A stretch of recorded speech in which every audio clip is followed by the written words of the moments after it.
hearts to the needs of our country and our continent. Grant us wisdom and discernment to identify real, tangible solutions that will strengthen our economy, uplift our youth, and advance social equity. May this forum be a catalyst for ongoing transformative engagements in development finance, delivering on the plans and programs for our country, region, and continent, for your glory and our common good. We pray for your guidance as we seek to design and implement financing that empowers our people, protects the vulnerable, and unleashes the potential of Uganda and Africa. Let this gathering be a blessing, starting point for many fruitful collaborations and measurable outcomes that bring hope and progress. We commit this summit into your hands, believing that you hear and answer prayer through Jesus Christ our Lord. Amen.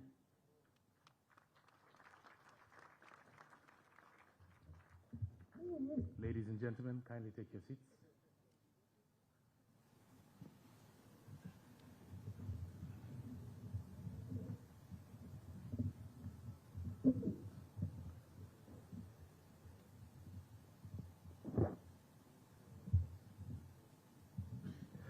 Your Excellency, the President of the Republic of Uganda, Mama Janet, Honorable Minister of Finance and Investment, members of the Diplomatic Corps,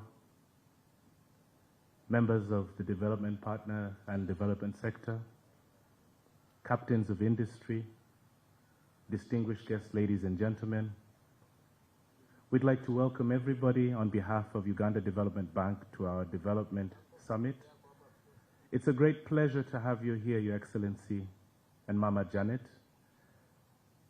Just 30 minutes ago, we started off the summit with an interesting fireside chat, and the discussion was hosted by a gentleman called Mr. Omar Yedder, and he interviewed an individual who happened to have been a past senior advisor to the government, a minister, but also a past mayor of the city of Addis Ababa. He gave us a number of interesting insights about, one, the successes that Ethiopia has had during the last series of years. He also told us about the challenges of the nation. But at the end of the day, he gave us hope that with development financing and having the right structures and systems in place, that we are able to win in Africa as a continent. At the same time, Your Excellency, he told us that as a sector, development financing has access to potentially over $14 trillion. Yet the continent of Africa, we are still playing around with only $250 billion. The question is now, how can we up our game, Your Excellency? Those are the discussions we'd like to have during the course of the next 2 days. And it's my pleasure, Your Excellency, to call upon the chairperson of Uganda Development Bank to be able to set the stage, officially welcome you, and to officially also set the precedence for what will be happening. It's my pleasure, ladies and gentlemen, to welcome Geoffrey Chihuguru, the board chairperson of Uganda Development Bank, to be able to welcome us. Please begin.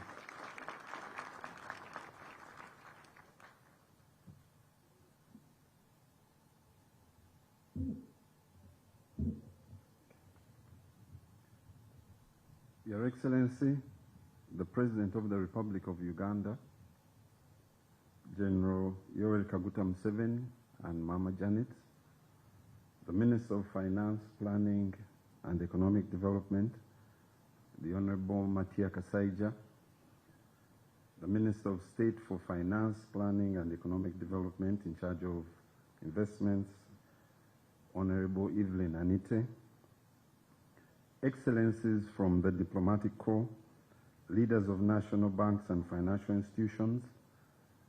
We are privileged to have amongst us the Group President and Managing Director of TDB Group, Mr. Admasu Tadese, representatives of civil society and the private sector, esteemed delegates, ladies and gentlemen.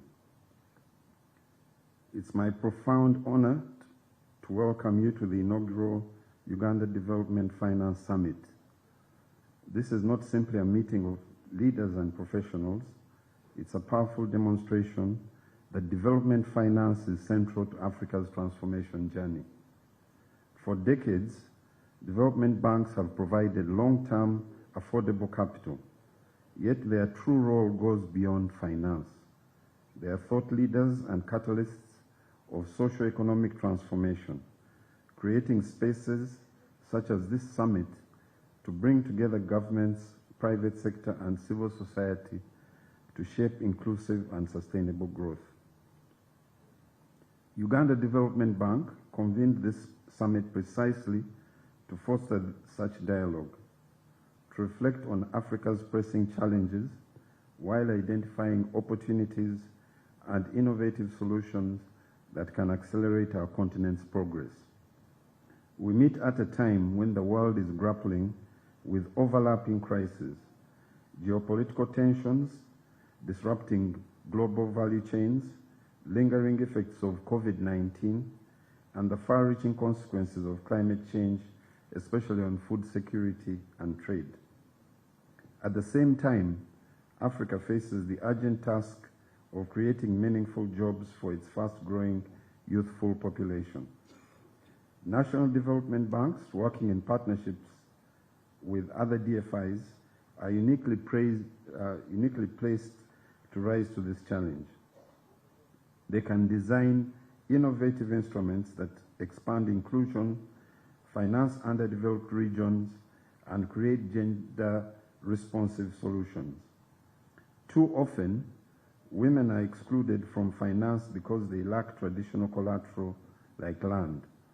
It's our duty to rethink lending models so that women can access financing on terms that reflect their potential, not just their assets. National development banks must also be at the forefront of driving agricultural commercialization, enabling technological innovation and digitalization, accelerating industrialization and trade, and mobilizing climate finance to build resilience and drive the green transition. Another crucial role is developing quality pipelines of bankable projects. The world has resources, especially for green and social investments, but what is missing are viable projects. By structuring and preparing these opportunities, national development banks can unlock global capital flows and crowd in private investment. Distinguished delegates, this summit is an opportunity not only to share knowledge and experiences from across Africa and beyond, but also to identify the regulatory and institutional bottlenecks that slow private sector growth. Let us together propose practical strategies to overcome them. On behalf of Uganda Development Bank, I want to thank you all for accepting our invitation and for your continued partnership. May our discussions over these 2 days strengthen our shared resolve to build an Africa that is inclusive, resilient, and prosperous. I thank you.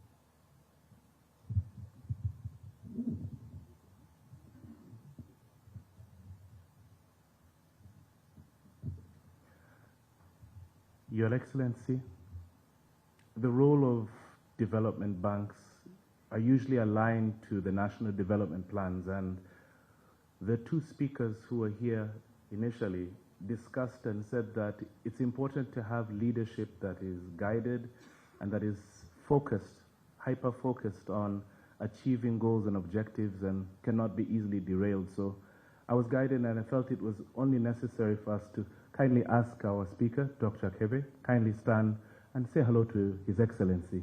His Excellency, that is Dr. Kebe, a former minister from Ethiopia, and the moderator, Mr. Omar Ben Yedder. Your Excellency, any institution that wants to be successful must have leadership that will guide and help the organization to meet its objectives. So it's my pleasure to welcome the Managing Director of Uganda Development Bank, the host of this year's Development Summit. Please welcome Dr. Patricia Ojangole.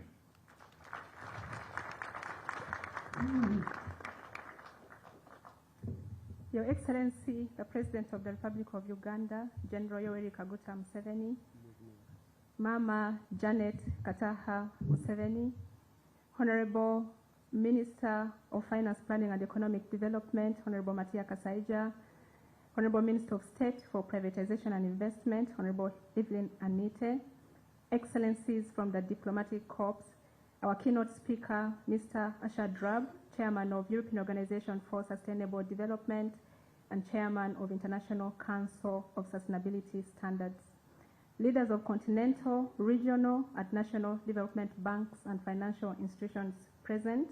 And I want to also use the opportunity to recognize the presence of Mr. Admasu Tadese, the Group President of Trade and Development Bank, leaders of government institutions present, representatives of civil society and the private sector, distinguished guests, esteemed colleagues and partners in development, ladies and gentlemen. We gather today under a powerful and timely theme, transforming Africa through national development financing architecture.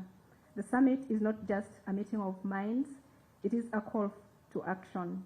I thank you all for coming. Our continent is rich, yet challenged by global shifts. In this era of complexity, one thing is clear. We must build resilient, inclusive, and locally anchored financial systems. And at the heart of this transformation lies the role of national development banks. The role of states in national development, beyond the provision of public goods, has long been recognized. And one of the key interventions of states is availing patient and affordable financing to catalyze investments and private sector growth. Accordingly, development finance institutions have played a key role in propelling socio-economic transformation at global as well as national level. The growth in Asia and South America, specifically in China and the Asian tigers, as well as Brazil, are largely credited to their well-capitalized and performing national development banks. In Africa, most countries formed national development banks post-independence for the same reasons as the rest of the world. However, just like other government-owned corporations at the time, their performance remained suboptimal in many countries, leading to the eventual liberalization when the structural adjustment program set in the late 1980s. Most African countries closed their national development banks, but thanks to the vision and leadership of our country, led by His Excellency General Yoweri Kaguta Museveni, Uganda Development Bank was not closed, but instead restructured and enabled to perform better. Many countries in the continent today are creating or strengthening their national development banks. It should be noted that the liberalization and disbursement of national development banks left a gap that could not be filled by the private-owned financial institutions for the obvious reasons: misalignment of objectives and structures, including regulatory frameworks with most and the broader national priorities of socio-economic transformation. Just as an example, in Uganda, only 11% of private sector goes to agriculture, 12% to manufacturing, while more than 45% of private sector credit goes to real estate and mortgages and personal loans, or what we sometimes call the non-GDP enhancing sectors. It is this gap in financing the productive and growth-enhancing sectors of the economy which have led to the rebirth of national development banks across the continent, specifically to provide financial interventions in the seemingly risky but growth-enhancing sectors of the economy. Indeed, for Uganda Development Bank, more than 80% of funding goes to private sector interventions in primary agriculture, agro-processing and manufacturing, infrastructure such as road construction, energy and water for production, while the rest is to the services interventions by the private sector, again in education, health, tourism, hospitality, as well as STI. With today's greater risks and opportunities as already highlighted, the relevance of national development banks is even greater. Climate change demands green financing solutions. National development banks can mobilize climate finance and support adaptation and mitigation efforts tailored to local contexts. Socioeconomic transformation requires trillions in investment. National development banks can align public and private capital to achieve inclusive growth. Digital transformation is reshaping economies and every economic sector. National development banks can finance digital infrastructure, support tech startups, and bridge the digital divide. The global financial architecture is evolving with rising interest rates, debt distress, and shifting donor priorities. African countries must build sovereign financing capacity. National development banks are central to this. Shrinking fiscal space amidst greater investment needs. This calls for innovative financial instruments such as blended finance to attract capital and crowding private investment into financing large public projects such as roads and energy infrastructure. Trade and investment shifts mean Africa must invest in value addition, regional integration, and industrialization.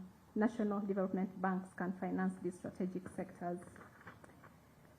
The bold roles that national development banks must undertake include building local expertise and local capacity to structure complex infrastructure and other projects, generate demand rather than capture the demand for projects that already exist. Develop programs and deliver financial interventions under program approaches, especially for youth, SMEs, and startups. Working very closely with all government ministries, departments, and agencies to co-create and lead on designing and structuring projects. This will ensure well-designed projects can be delivered within timelines and in a cost-effective manner. Work with all stakeholders to mobilize and channel private capital through domestic capital markets. Perform transaction advisory and lead arranger roles for government projects, leveraging on their existing collaborations with key like-minded bilateral and multilateral financing organizations, and generate and lead policy conversations on key issues around its mandate and national development. Your Excellency, Uganda Development Bank is committed to being at the forefront of and shaping the development discourse in Uganda through not only financial interventions, but also thought leadership, and it's for this same reason that UDB has organized this summit. We have organized this summit to discuss and generate conversations on topics that are key to our mandate and for the country as we start to implement our 10-fold growth strategy. The keynote will briefly unpack the what and how of our theme. Other topics include a new development paradigm, advancing Africa's transformation through development finance, industrial policy, and private sector growth. Commercializing agriculture of the 21st century economy, what are the opportunities for Africa? Industries without smokestacks, a new approach to addressing Africa's youth crisis. The keynote on Africa economic development in perspective will be delivered. We'll discuss global trade shifts and implications for Africa, getting finance to work, economic transformation in a technologically driven world, and we hope to generate key actions to shape our interventions for the nation. Your Excellency, we thank you for your vision for our country, but importantly, for understanding the critical role national development banks are playing in economic transformation. When we move around, our colleagues and partners always ask us how and why we are capitalized. We tell them our government supports the bank and provides the required environment for the bank to work efficiently, and the government demands that the bank is run well and professionally. Special thanks also to our shareholders, the Minister of Finance, Planning and Economic Development, Honorable Matia Kasaija, and the Minister for State for Investment and Privatization, Honorable Evelyn Anite. The board engages with them from time to time, and they are always on hand to provide any support required. Special thanks to our board members, past and present, currently led by Mr. Geoffrey Kihuguru. These board members are governance gurus, and they ensure correct governance structures and systems are upheld at all times. One of the past chairmen used to say that we must demonstrate that government institutions can be run well. My staff at UDB, EXCO members, and the entire staff body, in UDB we have a common purpose, which is to improve the quality of life of all Ugandans. As we do that, we are bound by our culture, ritual, twende pamoja. Thank you, Team UDB. It's not just me, but everyone who interacts with you says you are the best. As I conclude, this summit is a platform to imagine how national development banks can be empowered, not just as lenders, but as architects of national financing ecosystems. We must explore innovative financial and non-financial interventions to accelerate economic development through new technologies and sustainability considerations. We must forge strategic partnerships with domestic and global players to create a national ecosystem that enables decent job creation, transforming industries, boosting our exports, and reducing reliance on imported goods. Capitalize on domestic capital, both human and natural assets, for driving sustainable growth. Strong governance, transparency, and impact measurement to build trust and scale. And let us advocate for policy interventions that enable national development banks to thrive. That is adequate capitalization, technical independence, and alignment with national development plans at all times. As we begin this summit, let us be bold in our vision and collaborative in our approach. Africa's transformation will not be imported. It will be financed, built, and led from within. And national development banks will be at the forefront of that journey. Thank you, and I look forward to rich dialogue and partnerships that will emerge from this summit for God and my country.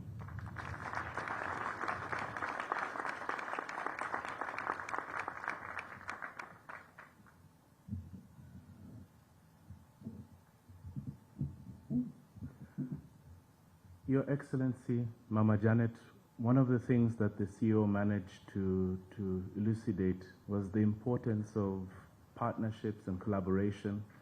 And she touched on the fact also that some of the key objectives of the next 2 days is to be able to share best practices, which we've already started doing. Our keynote address is going to be done by Arshad Rab, who is the CEO of the European Organization for Sustainable Development. And they're going to talk a bit more about how Africa can transform itself using development finance. Big round of applause.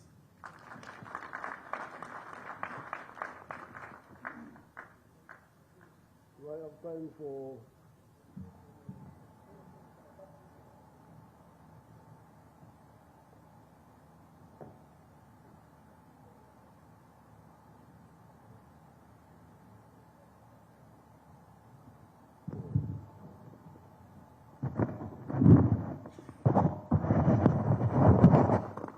When I have time for the keynote speaker, I'm rushing somewhere. I just came to bless you, and then you can speak later. They will tell me. Because I don't have time to. You can speak later. Okay, thank you. So please, let's get moving. All right, Your Excellency, thank you. Ladies and gentlemen, I'd like to invite the Minister of Finance to officially give us his words of welcome and to invite His Excellency to speak. Please welcome Honorable Mataya Kasaija. Honorable Matia, not Mataya. Thank you. Your Excellency, the President of the Republic of Uganda, First Lady Mama, colleague Minister Anite, members of Parliament, Your Excellencies and the members of the Diplomatic Corps, Head of Development Finance Institutions and partner organizations, representatives of civil society and the private sector, distinguished delegates and ladies and gentlemen. Good afternoon. I warmly welcome all of you to this Development Finance Summit. For some of you who are coming from afar, welcome to the Pearl of Africa. This part of the world, which I'm certain you have started experiencing, is a good place to live due to its exceptionally hospitable people like you have already witnessed, incredible natural beauty, rich cultural diversity, and the unique adventure opportunities it offers, including wildlife viewing, hiking, and water sports. I call upon all of you to take some time and witness what the Pearl of Africa has to offer. This summit offers us a timely platform to reflect on key opportunities and persistent challenges that Africa and Uganda must address in order to realize true socio-economic transformation. Africa has immense potential and is poised to grow faster than most regions of the world. According to the World Economic Forum, 5 of the 10 fastest growing economies globally are in Africa.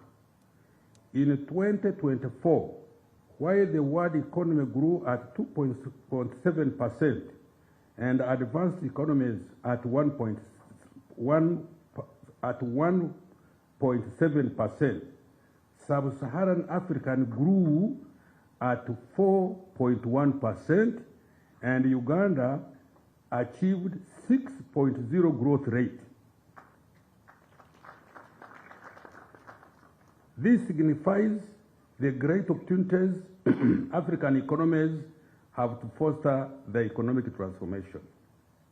The Ugandan economy has demonstrated resilience in the face of global and domestic challenges. The country sustained growth even during the COVID-19 pandemic and continued to perform strongly in its aftermath. Growth is projected to accelerate to between 7% and 10% from 2027, when oil production commences. The government's focus remains on expanding the GDP from nearly $50 billion in 2023 to $500 billion by 2040. To achieve this aspiration, government has prioritized 4 anchor areas: agro-industrial development, tourism development, mineral-based development, including oil and gas, and the petrochemical industry, and science, technology, ICT, and innovation, including the creative industry. These sectors were chosen for their strong multiplier effects in terms of production, employment, and linkages. Therefore, significant investments are required to realize this ambition, and the Uganda Development Bank is expected to play a pivotal role in unlocking financing for these sectors. Many African countries have set these growth targets through their respective national development plans. Governments are doing their best to mobilize the needed resources to finance these targets. And the national development banks remain the key allies in this pursuit to mobilize concessional finance and deploying it in the economy. Ladies and gentlemen, national development banks are thus expected to support our government's effort of transforming our economies through industrialization and business growth. These banks can use their expertise to mobilize finance for public infrastructure projects such as energy, transport, and water infrastructure, which are the bridging and the fundamental resources needed for accelerated, sustainable, and inclusive growth. I am certain that this summit provides an opportunity to share ideas on how national development banks can catalyze and support our national development agendas and leverage on the key partnerships to mobilize concessional funds and effectively invest in the growth-enhancing sector. I therefore call upon all participants to engage constructively, to share openly, and to commit to bold ideas that will shape Africa's development finance architecture for generations to come. Together, let us ensure that the national development banks continue to act as catalysts for inclusive and sustainable growth. I wish you a fruitful deliberation and a successful summit. Thank you. Now it is my pleasure to invite you, Your Excellency, to tell us the story.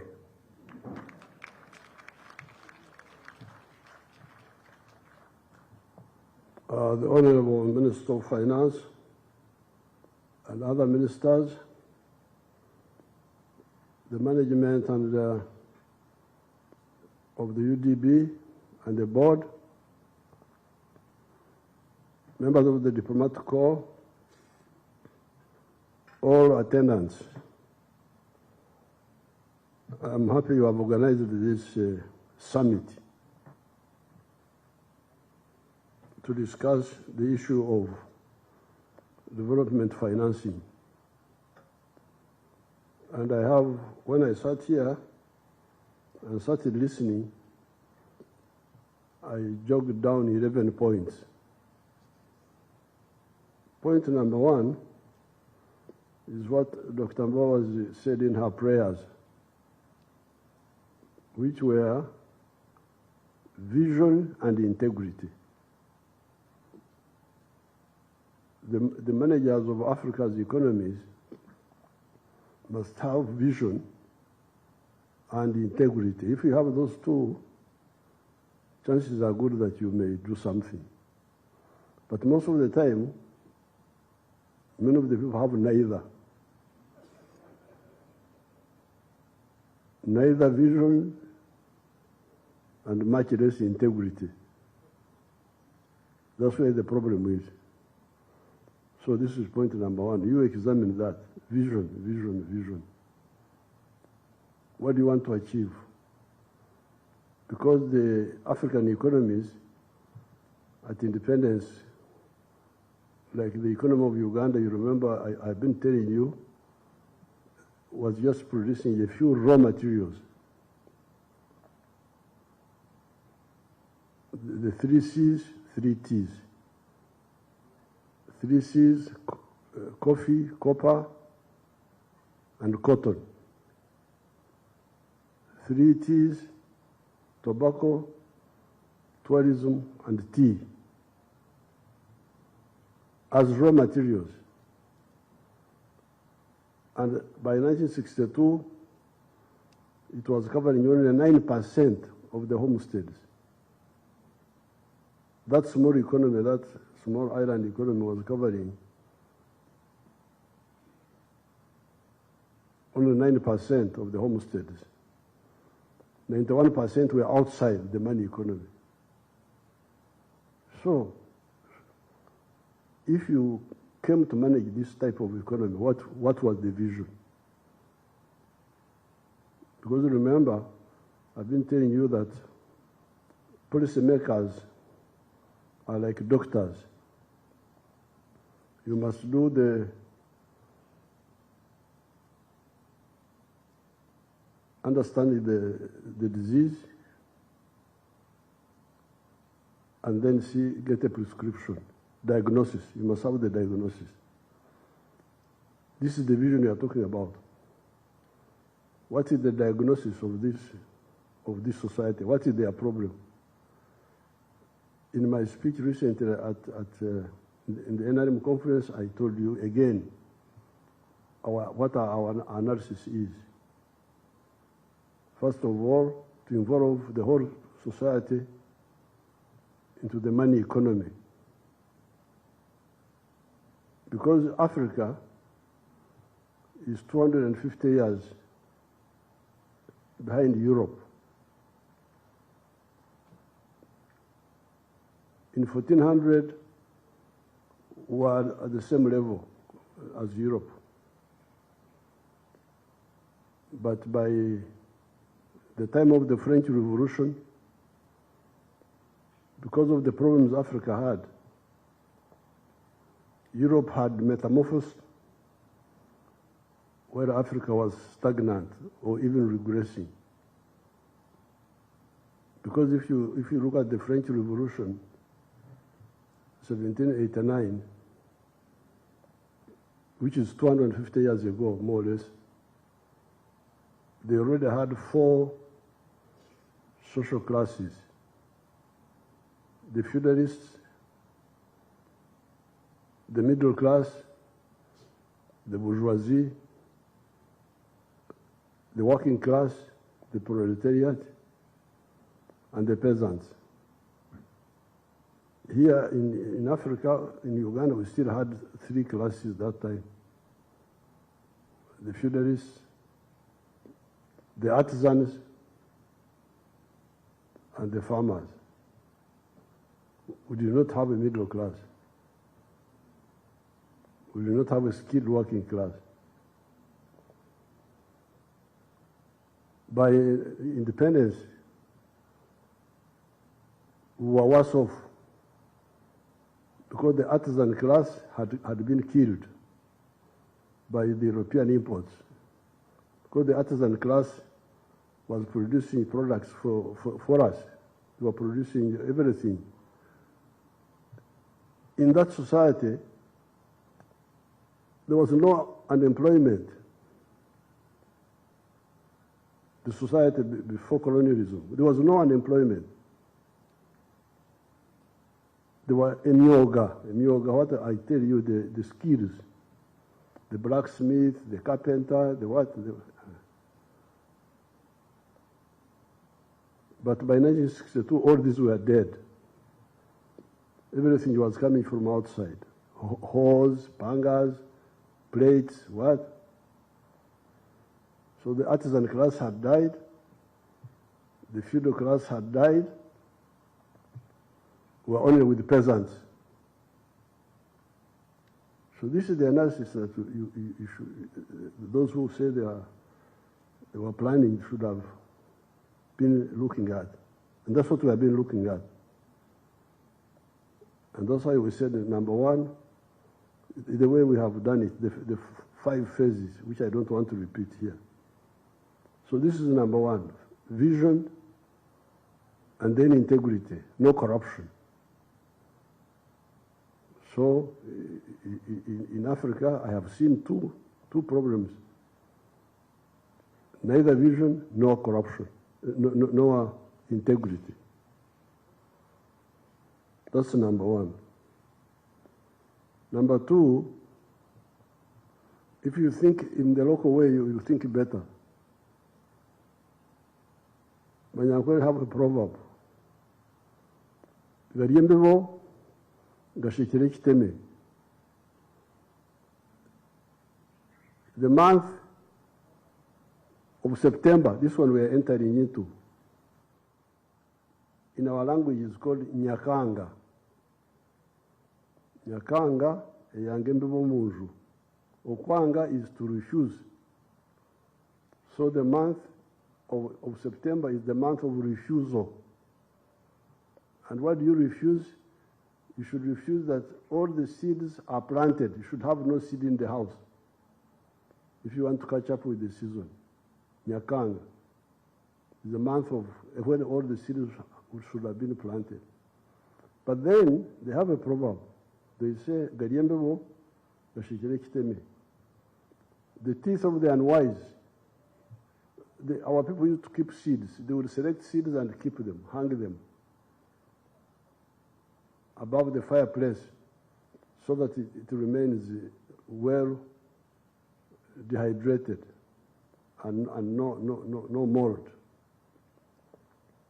But when somebody would be hungry, he would cook the seeds and eat them.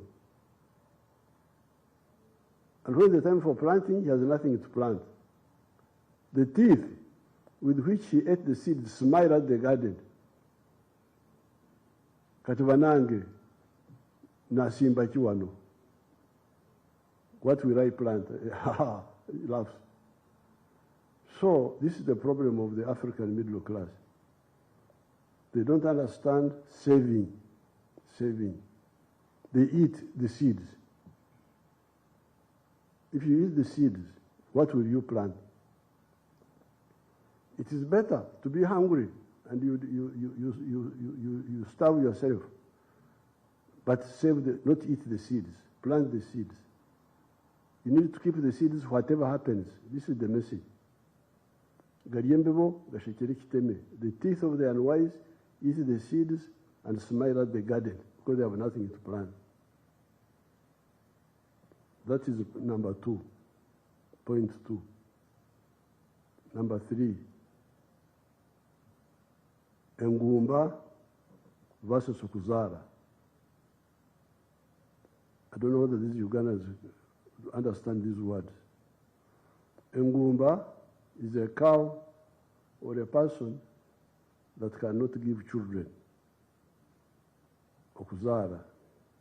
So therefore, when we have got the scarce resources, we should always see which projects are good, but they are Engumba. They will not produce children quickly. And which ones will produce children quickly? In the planning, which will produce results. That's why, for instance, recently, we've been having a struggle about the PDM. We had to divert money to PDM to help the villagers join the money economy. And when they do that, production goes up. You still, of course, had other demands like infrastructure. Yes, you can have a nice road, but you have nothing you are transporting on that road because there's no production. So that's balancing between the results generating projects versus the ones which will either take long or not at all, just for use. Because like the tarmac roads, by 1965, we traveled in a school bus from Barara all the way to Soroti to play cricket and I think football also. That road was already tarmac from Barara all the way to Soroti. And we have done it a number of times since that time. But you still have poor people along the road. So that's why we had to say, let's decelerate a bit on the money we are putting in infrastructure and deal with these people who are outside the money economy. Give them capital, cheap capital, so that they join the money economy. That is a third issue I would like you to think about.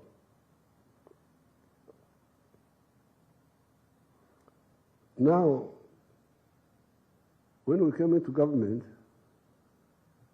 our technocrats, the Kahozas, the Muteviles, Kasami, working with the other groups from Washington, from those places. One time I wanted to go to Washington and attend that board. They said, no, you are banned. I said, why? Only the Minister of Finance can come here. But the Minister of Finance is my appointee. Why do you stop me from coming? They have never told me why. Why they don't want me to go and is the World Bank here? Baroa na World Bank. Jebari. Where are they? Habari. So, the development financing by the Muteviles, they told me that the development financing, there was even a, do you remember a man called Slade? Slade, was he here for World Bank or what? The American man called Slade. You are all young people, you don't know. He was here for the World Bank. And then I said, okay,